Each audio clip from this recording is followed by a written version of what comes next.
So இன்றைக்கி ஒரு சூப்பரான வீடியோ பார்த்துருமா. ஸோ எம்ப்ராய்டிங் கற்றுக்கிறதுக்கு நீங்கள் டிராயிங் வரைய தெரிஞ்சிருக்கணும் அப்படிங்கிறது அவசியமே கிடையாது. ஏன்னா நம்மளுடைய கிளாஸில் நீங்கள் டிராயிங் வரைகிறதுக்கான டிப்ஸில் இருந்து நீங்கள் டிராயிங் பண்ணி அதை எப்படி டிசைனாக உருவாக்கணும் அப்படிங்கிறத வர A to Z கிளாஸ் இருக்கும். அது மட்டும் இல்லை, நம்மளுடைய கோர்ஸ் வந்து ஜஸ்ட் 1 month கோர்ஸ் தான். ஸோ நீங்கள் 30 நாளில் ஒரு சூப்பரான எம்ப்ராய்டரியை வந்து நீங்களுமே கற்றுக்கிடலாம். ஸோ 30 நாளில் எப்படி டிசைன் கற்றுக்கிட முடியும் அப்படின்னு உங்களுக்கு டவுட்டாக இருந்துச்சுன்னா, நான் காமிக்கிற டிசைன்ஸ் எல்லாமே இவங்க 20 days ஜஸ்ட் 20 daysல கற்றுக்கிட்டது மட்டும்தான். ஸோ இவங்களுக்கு இப்போ ப்ராக்டிஸ் போய்கிட்டு இருக்கு. ஸோ ப்ராக்டிஸ் முடிஞ்சதுக்கப்புறம் இவங்களுக்குமே கிளாஸ் ஓவர் ஆயிரும். ஸோ நெக்ஸ்ட்டு அவங்க தைரியமாக ஒரு பிஸ்னஸை வந்து ஸ்டார்ட் பண்ணலாம்.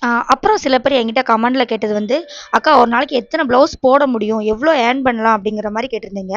ஸோ எக்ஸ்பீரியன்ஸ் உள்ளவங்க வந்து ஒரு நாளைக்கு ஒரு 10 ப்ளவுஸ் 15 ப்ளவுஸ் போடுறது வந்து பெரிய விஷயம் கிடையாது. ஸோ என்னுடைய கிளாஸ் ஸ்டூடெண்ட் ஒருத்தங்க இப்போ தான் கற்றுக்கிட்டு ஜஸ்ட் ஒரு 20 days தான் ஆச்சு.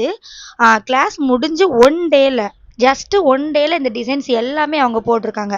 ஸோ இதுல இருந்தே தெரிஞ்சிருக்கும் ஒரு நாளைக்கு நீங்கள் எத்தனை ப்ளவுஸ் போட முடியும் அப்படிங்கிறது. ஸோ இவங்க இப்போ பிகினர் தான். பிகினர்லேயே 20 daysல இத்தனை டிசைன் ஒரு நாளைக்கு போட முடியுது அப்படின்னா, ஸோ எக்ஸ்பீரியன்ஸ் ஆனதுக்கப்புறம் கண்டிப்பாக ஒரு நாளைக்கு 10 ப்ளவுஸ் 15 ப்ளவுஸ் கிட்ட போடுவாங்க. ஸோ அந்த அளவுக்கு தான் நம்மளுடைய கிளாஸ் இருக்கும். ஸோ இந்த மாதிரி ஒரு சூப்பரான எம்ப்ராய்டரி நீங்கள் கற்றுக்கணும் அப்படின்னு நினச்சிங்கன்னா கண்டிப்பாக நம்மளுடைய ஆன்லைன் கிளாஸில் ஜாயின் பண்ணிக்கோங்க. ஸோ அப்படியே நம்மளுடைய சேனலை சப்ஸ்கிரைப் பண்ணி தொடர்ந்து ஃபாலோ பண்ணுங்கள். பிடிச்சிருந்து அந்த வீடியோக்கு ஒரு லைக் பண்ணிடுங்க.